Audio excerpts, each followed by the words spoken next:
நம்ம சேனல்ல south Indian ஸ்டைல்ல கோழி குழம்பு எப்படி செய்வதுன்னு பார்க்கலாம். ஒரு பேன்ல 4 to 5 டேபிள் ஸ்பூன் நல்லெண்ணெய் எடுத்துக்கோங்க. நான் விவிஎஸ் பிராண்டில் செக்கு எண்ணெய்னு வருது, அது யூஸ் பண்ணுறேன். இது ஃப்ளேவரும் டேஸ்ட்டும் சூப்பராக இருக்குது. எண்ணெய் காஞ்சோன்னே 1 இன்ச் இஞ்சியை பொடியாக நறுக்கி சேர்த்துக்கோங்க.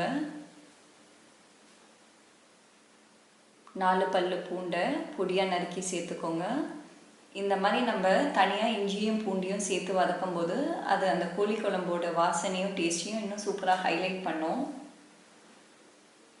நல்லா வதங்கிட்டோன்னு 1 டீஸ்பூன் சோம்பு சேர்த்துக்கோங்க. சோம்பு பொரியட்டும். சோம்பு நல்லா பொரிஞ்சிருச்சு. இப்போது 1 கப் சின்ன வெங்காயத்தை பொடியாக நறுக்கி சேர்த்துக்கோங்க. எப்பயுமே நான்வெஜ் டிஷ்ஷஸ்க்கு எல்லாத்துக்கும் மேக்ஸிமம் சின்ன வெங்காயம் யூஸ் பண்ணோன்னா அந்த டிஷ்ஷோட டேஸ்ட் சூப்பராக இருக்கும். இதை நல்லா கலர் மாற வரைக்கும் நல்லா வதக்கிக்கோங்க. இப்போது நம்ம 300 கிராம் சிக்கன் சேர்த்துக்கலாம். சிக்கனை சேர்த்து 2 நிமிஷம் போல் நல்லா வதக்கி எடுத்துக்கோங்க.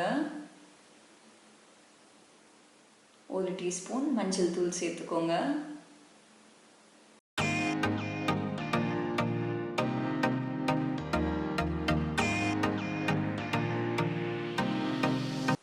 இப்போது 2 டீஸ்பூன் இஞ்சி பூண்டு பேஸ்ட் சேர்த்துக்கோங்க. இஞ்சி பூண்டு பேஸ்ட் சேர்த்து நல்லா வதக்கிக்கணும்.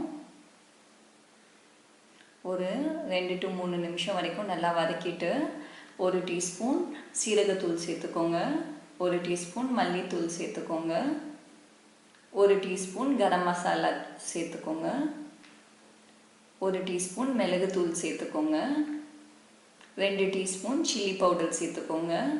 3 டீஸ்பூன் சால்ட் சேர்த்துக்கோங்க. சேர்த்து இது எல்லாத்தையும் நல்லா வதக்கிக்கோங்க. ஒரு 2 நிமிஷம் வதக்கிட்டு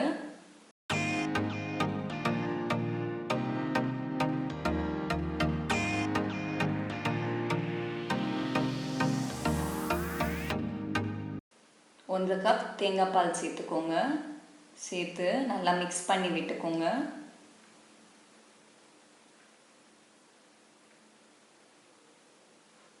நம்ம தேங்காய் அரைச்சதுலேருந்து ஒரு எலுமிச்சம்பழம் சைஸ்க்கு தேங்காய் சக்கை சேர்த்துக்கோங்க. இது நமக்கு குழம்பு நல்லா திக்கன் பண்ணுறதுக்கு ஹெல்ப் பண்ணும். நல்லா மிக்ஸ் பண்ணி விட்டுக்கோங்க.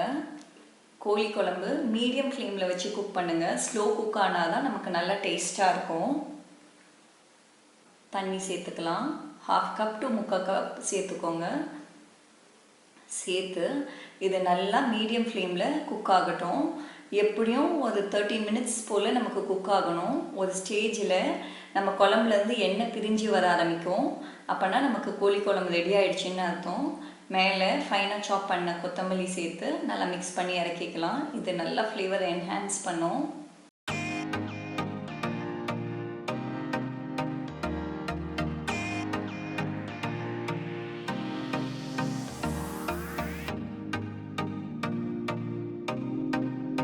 இந்த வீடியோ உங்களுக்கு பிடிச்சிருந்ததுன்னா அன்போடு சமைக்கலாம் சேனலை லைக் பண்ணுங்க, ஷேர் பண்ணுங்க, சப்ஸ்கிரைப் பண்ணுங்க.